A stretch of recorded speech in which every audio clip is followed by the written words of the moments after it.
A new day brings news on Cyclops, the cheetah with glaucoma in one eye. In the night, he took the bait. Dave and veterinary surgeon Dr. Mark Jago move in. In the wild, cheetahs are naturally flighty animals that will run at the first sign of danger. Unable to escape, Cyclops will be incredibly stressed. Dave doesn't want to waste any time. So I'm just going to go quickly in there, dart him, get him down so there's less stress, doesn't crash around the bars too much, and just get out till he goes to sleep, basically. And then we can check his eye, because Mark, the vet, can have a look at his eye and we'll see basically what his future holds. Sorry, boy, sorry. Okay.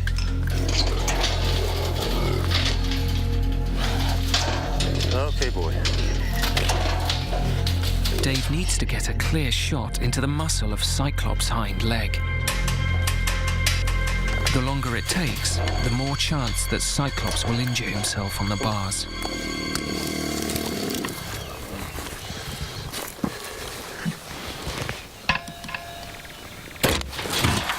A hit.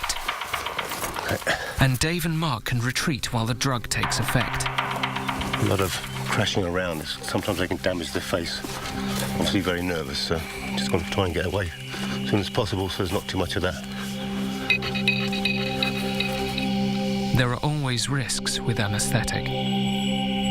Once Cyclops is down, he'll need to be transported to the clinic as quickly as possible. You're going to take him from me, Mark? Yep. But moving a fully grown cheetah isn't easy. Get on the way. Let's get him out easy. An adult male can weigh nearly 8 stone. Yes. Ready? 1, 2,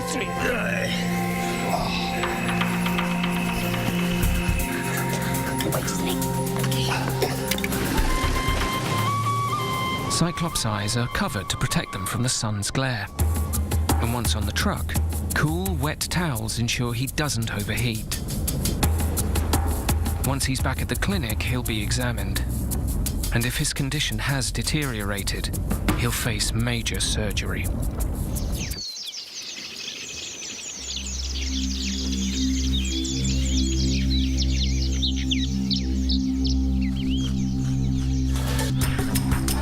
At the Africat clinic, it's decision time for a 5-year-old male cheetah named Cyclops. He's suffering with glaucoma in one eye, and he might have to undergo major surgery to have it removed. The decision rests with Dr. Mark Jago. What we've got here is swelling of the eye. If you look at the normal eye, you can see it's a certain size. If you ever look and compare the two eyes, you can see this is a larger eye.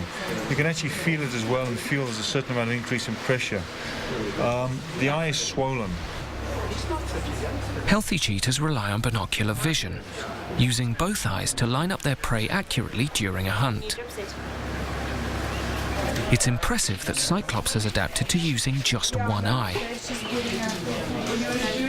But Mark now needs to decide whether the other one will have to be removed. Thankfully, the prognosis is good. Obviously, it's not ideal, but there's no need to remove the eye. It's not causing him a problem, so rather leave it alone and then don't put him through anything else which is unnecessary.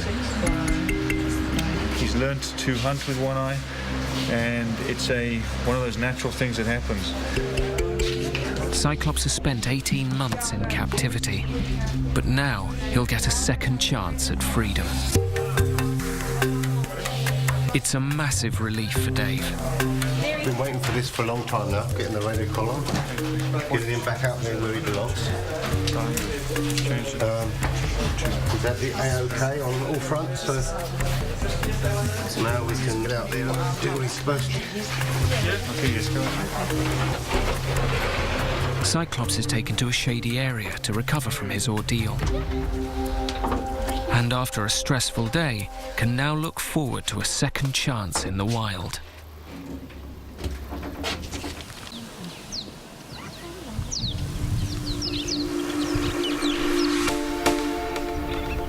As a new day dawns, 7-month-old cheetah cub Quattro is leaving the reserve.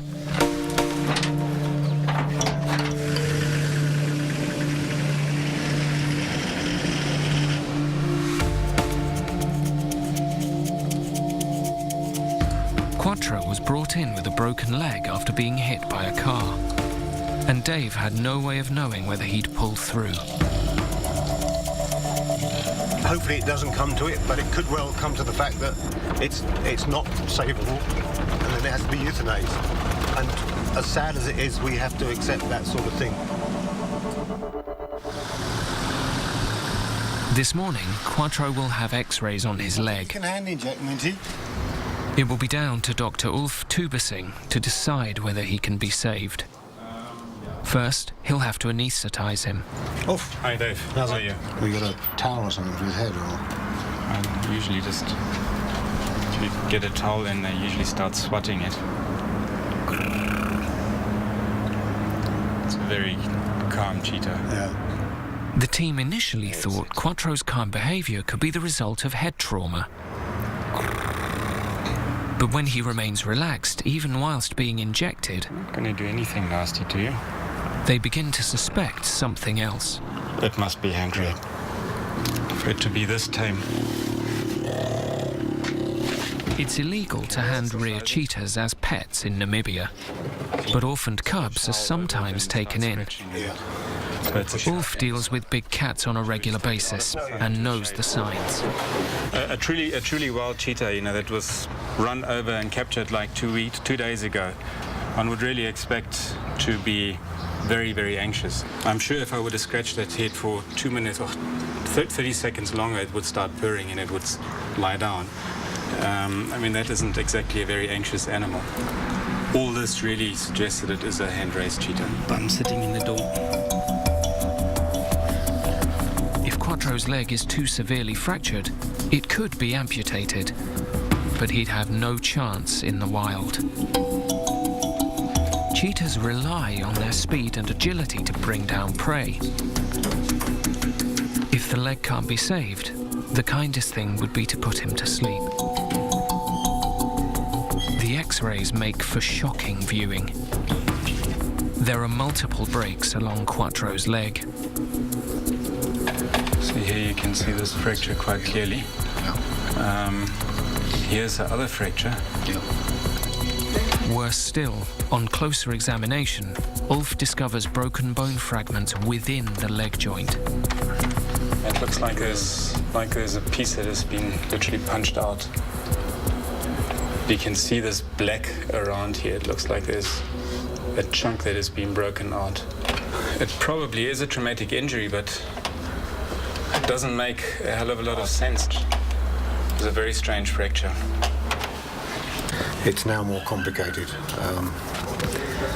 It's right up the top there, by the elbow, and then with the cheetahs, the bone sticks out and the tendon is attached to the end of this one. So there's a hell of a lot of stress on that bone, so it's always wanting to pull it. So unless that's pinned and it's not going to hold it steady, then basically it's not going to work.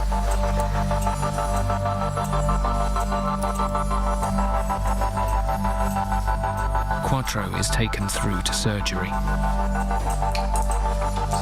It's going to be a complex procedure that will have to be done in 2 stages. Cheetahs rely on their lightweight bone structure to reach the incredibly high speeds they need during the hunt. For the operation to be deemed a success, Quattro's ability to run at speed mustn't be compromised. It's getting the right plates and screws together, that it's strong enough to hold, not so big that it interferes with the animal in the long run. See, this looks perfect. Yeah. There's the fracture line. Yeah. That looks good. These screws could be a little bit shorter, but the bone is quite soft. The shorter you make the screws, the bigger the chance that they'll rip out. Ulf now needs to tackle the second, much more complex part of the procedure: the fracture within the leg joint. Here is this big gap. I don't know if this is the ulna, because the one ulnar fragment is going out like this.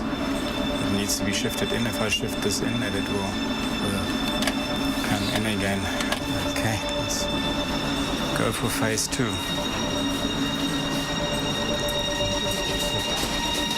Quattro's leg now needs to be pinned and wired to pull the broken bone fragments back into alignment.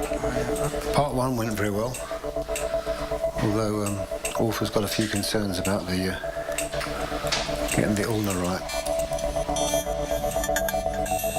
It's going to be a long and drawn-out procedure, and there's still no way of knowing if it will work.